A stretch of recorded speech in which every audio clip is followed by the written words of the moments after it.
हिंदू धर्म के अनुसार जब घर में किसी बच्चे का जन्म होता है तो उसके 6 दिन बाद छठी का पर्व मनाया जाता है। ऐसे ही जन्माष्टमी के 6 दिन बाद लड्डू गोपाल जी की छठी मनाई जाती है। इस दिन भक्तजन विधि विधान से भगवान कृष्ण की पूजा करते हैं और उनको कड़ी चावल माखन मिश्री का भोग लगाते हैं। इस दिन लड्डू गोपाल का विशेष रूप से पंचामृत स्नान कराया जाता है, उनको पीले वस्त्र पहनाए जाते हैं, उनका श्रृंगार किया जाता है और उनको काजल लगाया जाता है। और जन्माष्टमी की तरह छठी का पर्व भी बड़ी धूमधाम से मनाया जाता है। ऐसे में छठी जन्माष्टमी के 6 दिन बाद मनाई जाती है, तो इस साल श्री कृष्ण छठी 1 सितंबर को मनाई जाएगी। इस दिन विशेष रूप से लड्डू गोपाल की कथा सुनने और पढ़ने का विधान है। मान्यता है कि ऐसा करने से लड्डू गोपाल की कृपा हमेशा बनी रहती है और घर में सुख समृद्धि और धन वैभव की वृद्धि होती है। तो चलिए इस पावन कथा का श्रवण करते हैं। पौराणिक कथा के अनुसार भगवान श्री कृष्ण के एक परम भक्त थे जिनका नाम था कुंभनदास और उनका एक पुत्र था जिसका नाम था रघुनंदन। कुंभनदास के पास भगवान श्री कृष्ण का एक चित्र था जिसमें वह बांसुरी बजा रहे थे। कुंभनदास हर समय भगवान श्री कृष्ण की भक्ति में लीन रहता और पूरे दिन भगवान की सेवा करता था। वह भगवान को छोड़कर कहीं नहीं जाता था ताकि उनकी सेवा में कोई विघ्न न हो। एक बार कुंभनदास के लिए वृंदावन से भागवत कथा के लिए बुलावा आया, परंतु कुंभनदास ने जाने से इनकार कर दिया। लेकिन लोगों के जोर देने पर वे कथा के लिए जाने के लिए तैयार हो गए। उन्होंने सोचा कि भगवान की सेवा की तैयारी करके वे रोजाना कथा करके वापस लौट आएंगे और इससे भगवान की सेवा का नियम भी नहीं टूटेगा। उन्होंने अपने पुत्र रघुनंदन को यह समझा दिया कि वे भोग तैयार कर चुके हैं, तुम्हें बस ठाकुर जी को भोग लगाना है। रघुनंदन को इतना समझाकर कुंभनदास कथा के लिए वृंदावन चले गए। अब रघुनंदन ने भोग की थाली भगवान श्री कृष्ण के सामने रख दी और भगवान से विनती करने लगा कि भगवान आप आए और अपना भोग लगा ले।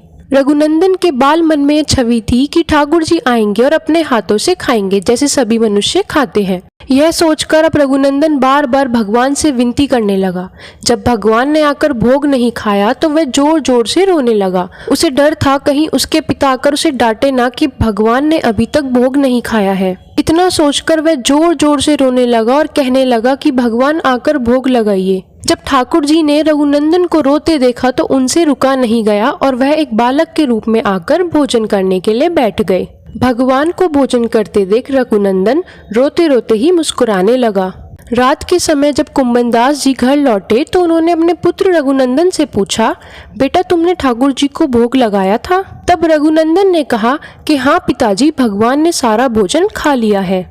यह सुनकर कुंभनदास सोचने लगा कि उसके पुत्र को या तो भूख लगी होगी तो उसने सारा भोजन खा लिया होगा या उसकी डांट से वह झूठ बोल रहा है। अब रोज कुंभनदास भगवान के लिए भोग तैयार करते और कथा के लिए वृंदावन चले जाते और वापस लौटकर अपने पुत्र से प्रसाद मांगते तो एक ही जवाब मिलता कि भगवान ने सारा भोग खा लिया है।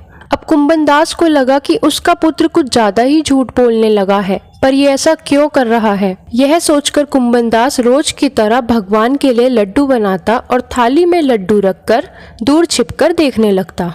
रोज की तरह रघुनंदन भगवान से विनती करता कि भगवान आप आए और भोग लगाएं। विनती सुनकर भगवान श्री कृष्ण बाल रूप में आए और कुंभनदास के बेटे के सामने आकर बैठ गए।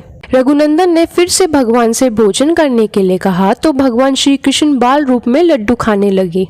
कुंभनदास जो छिपकर दूर बैठकर यह सब घटना देख रहे थे, वह यह सब देखकर तुरंत ही दौड़े और ठाकुर जी के चरणों में गिर गए। उस समय ठाकुर जी के एक हाथ में लड्डू और दूसरे हाथ का लड्डू मुंह तक जाने ही वाला था कि वह कुंभनदास को देखकर वहीं जमकर रह गए। तभी से लड्डू गोपाल के इस रूप की पूजा की जाने लगी और ठाकुर जी लड्डू गोपाल कहलाए जाने लगे। छठी के दिन इस कथा को सुनने व पढ़ने से कन्हैया प्रसन्न होते हैं और श्रद्धालुओं की सारी मनोकामनाएं पूरी करते हैं। आज की इस वीडियो में बस इतना ही। अगर आप चैनल पर नए आए हैं तो प्लीज़ चैनल को सब्सक्राइब कीजिएगा। वीडियो अगर आपको पसंद आई है तो प्लीज़ कमेंट सेक्शन में ज़रूर बताइएगा। वीडियो को लाइक एंड शेयर ज़रूर कीजिएगा।